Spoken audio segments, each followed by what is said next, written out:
Thank you. Welcome to another edition of our Coaches Chat. Talking a little bit basketball with the head men's basketball coach, Scott Flemming. Exciting time of year. I know it's been about a month since you guys hit the court in earnest. Finally, first game here. First off, thanks for joining us, Coach. And second, how excited are you guys Friday night homecoming to get the season started? Well, I know the guys are ready to play. We've been playing each other now for even more than a month. You know, when we were able to even go a couple of hours a week by NCAA rules, we've been going, a few months. So, and the way it worked out this year, we didn't really have any scrimmages besides the alumni game we played the other night. So, yeah, we're ready to play somebody else and get that feel of a real game.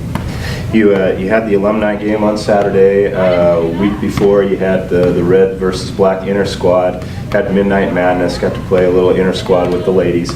Has that helped break up some of the monotony of a month without seeing somebody else? Well, hopefully. I think those are good events in themselves, but they do help us to get out in the court and at least feel like a game. Especially the alumni game was good for us. They're some younger guys that 3 of them played pro basketball, and they gave us a challenge, and that's good. We needed that. Probably humbled us a little bit, but also gave us a chance to have some film and break it down and really make some corrections too.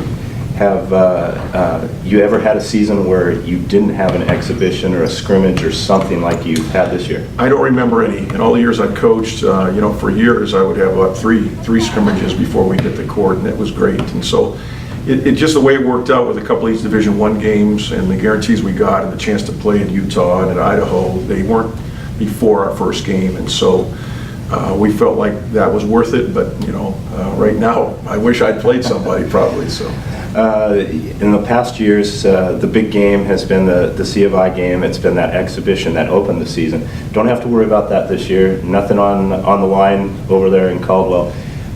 Just the friendly environment, big crowd to cheer you guys on against Simpson Friday night, 8 o'clock. How nice is that you get to play at home, you get to open at home, you get that nice warm fuzzy feeling from a big homecoming crowd? Well, and we hope that crowd's going to help us, because Simpson's coming in here with 6 games under their belt, and so it's our first game, and that's kind of what we're up against some years with C of I. So now it's Simpson, and the NEI can start playing earlier than we do. So that's a disadvantage. So hopefully the excitement, the energy, the crowd will be our 6th man out there to help us. So, yeah. You always talk about the first game. The difference from one half to the second half is like 100-fold. Do you expect to see the same kind of thing? The nerves, the just figuring out against a new opponent changing? Well, we'd love to think that we come right out and hit it on all cylinders. That's probably not going to be the case because we haven't had any scrimmages. I'm learning the team on the fly a little bit when you play a first game like this, and we're kind of banged up going into it, and so I think what you're going to see on the court now will even be different, in a few weeks or so as we get everybody healthy. So, but yeah, hopefully the first half will get those nerves out, and we'll be able to finish strong. Let's talk about the team this year. 7 guys back, 8 newcomers, one's redshirting, and Sam Franks. But talk about some of the returners coming back. Obviously, Boona Njai, all-conference preseason selection, and led the team in minutes and scoring last year. How big of an impact does Boona have? Well, he's going to have to be, and we just talked with him today, actually. And Boona is a great player. And this is his last go-around as a college player anyway. I think he'll probably play after this. But he has some real strengths, and he has a few things he still needs to work on to be a complete player. I think he's really trying to do that. And we have some other good players, but he's definitely going to be our leader and one of the top players in the conference. Obviously, last year the guys gave their heart and soul for the team, but talent-wise probably didn't stack up with a lot of the guys in the rest of the league, the teams in the rest of the league. Is it going to be easier for guys like Boona? Will he have to carry the team this year? Well, I don't think so. He certainly is going to play a major role, but I think we've got some other players, returning and new, that will share the load. I think, again, when we get everybody healthy, we're going to be a pretty big team. Right now, we're not so much that way, but But I don't think he'll have to carry it. I think we'll have some other guys step up, and that'll be good for him. Teams can't just focus on him and double team him or play him only. We're a lot better shooting team. We'll see how we'll knock on wood on that one. But we recruited some shooters, and so I think we're going to be a lot more effective from the perimeter, and that always takes pressure off the post players and off guys like 1 and 2. I think that's been a thing that fans of NMU basketball have come to expect, being one of the leaders in the conference in three-point shooting percentage and threes made. Who are going to be the guys, maybe not necessarily three-point, but at least the hot shooters, you think? Well, we feel like a lot of the perimeter players we're going to put on the floor can all shoot in that 35 to 45% range. Jalen Shepard coming in as a point guard. He's a pass-first guy, but he can knock down the three. Jaden also is a two guard that can really shoot the ball. And we feel like he could be a 40 to 45% shooter. And then Maurice Jones, who's more of an inside kind of guy. You'd probably play him at a 4, some at a 3, but he's also a really good three-point shooter. And so we'll be able at times to put 4 or 5 guys on the floor that can all shoot the three, I think, at a pretty good clip. And again, we're hoping they can do that come game time, because it's been pretty good in practice. Mentioned a few of the newcomers. Jaden, freshman transfer from Division I down in Texas. Jalen, who's a junior college transfer. Should also mention the big kid from Reno, Caleb, who comes in. How nice is it to have some of these experienced transfers coming in who played at a very high level? Yeah, well, and Caleb, he's hungry. He's played on some good teams, didn't get the kind of playing time he probably wanted. Now that he really wanted to come and find a school that he could really help and also be an impact player, and we're anticipating that. He has some leadership qualities. We really feel like he'll be able to score on the low block. He's not a perimeter shooter at all, but he can score around the basket. And I think we have enough perimeter shooters that will need that big man in the middle that can score. So. You guys also get Lior back, who had a few great games last year when he got a chance to play as a true freshman. And hopefully, knock on wood, as you say, Carlos Garcia, his 3rd try at the freshman year. So it does look like there is quite a bit more size and depth inside. It does, and if we can get them all on the court, at the same time, I think we're going to be good inside. Carlos is a gifted player, and people haven't seen much of him. I haven't seen much of him. He's been practicing for the last few weeks, and now yesterday was the first time he did some 5-on-5 live work, and we hope that just increases, and because he can really bring a lot to the team. He's another guy who can at 6'11" step out and shoot the 3 ball, but he's also a smart player. Very good defensive player, and we're just really hoping for his sake that he's healthy this year, but it'll be good for our team too. You mentioned Jalen coming in. I know that you had talked about Cole playing some point guard. Do you have a starting point guard set? Is there going to be a team? Well, I think both of them will play a lot, and right now Jalen will start off here Friday night. But Pole's going to be that energy guy to come in and get a lot of minutes at the point guard, maybe play a little bit of 2 as well. And so Pole's had a really good fall, and he's one of our captains this year, along with Caleb and Buna. And I feel he's taken on that role seriously, and really I feel like he's going to have a good solid senior year.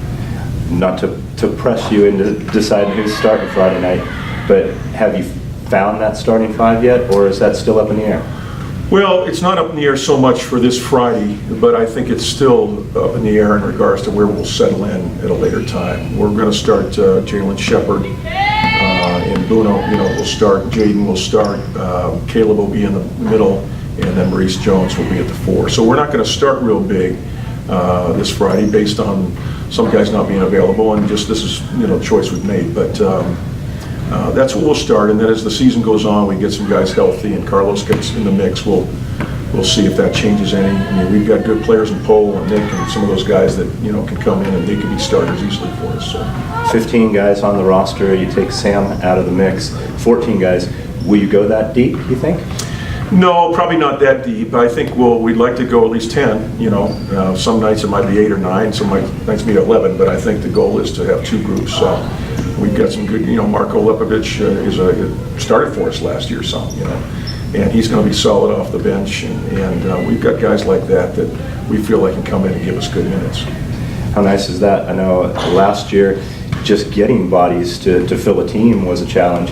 How nice is it that you have that depth that if you wanted to go 10 or 11 deep, you can on tough nights? It's great. Now, we're probably not quite there yet until we get healthy, but once we get healthy, we can have a team of good depth, both inside and outside at the guard spot. And so I'm really wanting to get to that point. Right now, we'll be solid, and we'll have some guys that can help us off the bench, but I'm really hoping we can get everybody healthy at one time. I think we'll be a pretty tough team to beat. Second year with the program, you got thrown in late into the mix last year. Have you been able to bring in some of the talent that you want and dictate the game that you want to play? Well, certainly more so. We brought in shooters. We brought some guys in that can really run the floor. We want to be more up-tempo, and we want to be a better defensive team.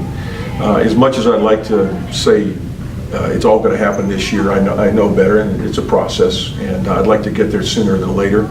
But I've done this twice before and came into programs, and it took a few years to get it going and getting established and getting a winning program, and then it's easier to recruit once you get there. And so I'm optimistic this year, but I know this is a great league, a lot of great teams, and so my goal is to be much better than we were last year. And if that even goes farther than that, I'll be even happier. So, what can fans expect? You say better shooting, more up tempo. What will it be like when the Crusaders hit the court? Well, that's our goal, to be a team that runs pressure offense, we call it, misses and makes and moves the ball up the floor. It's not just run and gun, but we also want, we have to be a great half-court team. You can't survive just on fast breaks. And so we've really worked hard at our half-court game and our sets. Defensively, we're still going to be primarily a man-to-man half-court team, but we've put in a 3-2 zone. We've put in some presses, and so those will probably be better as we go into the season, as you have time to work on them more. Our staple will be man-to-man defense. You've had a chance to go through the league one time. Where do you guys stack up? How good is this team against the rest of the conference? Yeah, that's a great question. Probably inside, and I haven't talked to too many people about it. I feel like, we could really be a sleeper. They picked us pretty low, and that's okay. They don't know a lot of our players. And again, health is going to be a big issue. If we get everybody together to play, that'll be a big deal. But I certainly think we can improve on last year. And most people I'm telling we're going to be a little better, a lot better. And I'm still trying to figure that out by practices. And you really don't know for sure until you start playing other people. And we're going to be better later in the season than we are early, just because we haven't played anybody and getting people healthy and all of that. And I hate to make excuses that way, but that's the reality. We'll hopefully be better later on. So this is like the best time of the year for you. Perfect record, game planning for that first game. Everything's going right? Well, no. The best time of the year is when you put a nice winning streak together and you're actually doing it, and you don't have to wonder anymore. But I'm excited to get things started. This is my 35th year, I guess, of coaching, and coach a lot of players at different levels, and I still have a passion for it. And so, let's get it going. Encourage your fans to come out Friday night, 8 o'clock, homecoming, big game. Then you guys head down to Utah for a big challenge in taking on the Utes of the Pac-12. And then back here over at College of Idaho, Friday night, the 18th, and then back here the 19th for a quick tournament. So a lot of home games in the next week and a half coming up. Great chance to come out, see your Crusaders, support the guys, and put together that first winning streak of the year.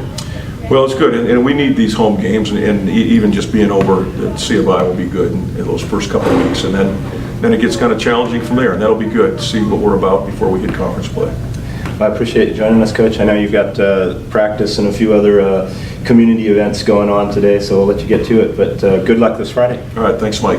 Thanks.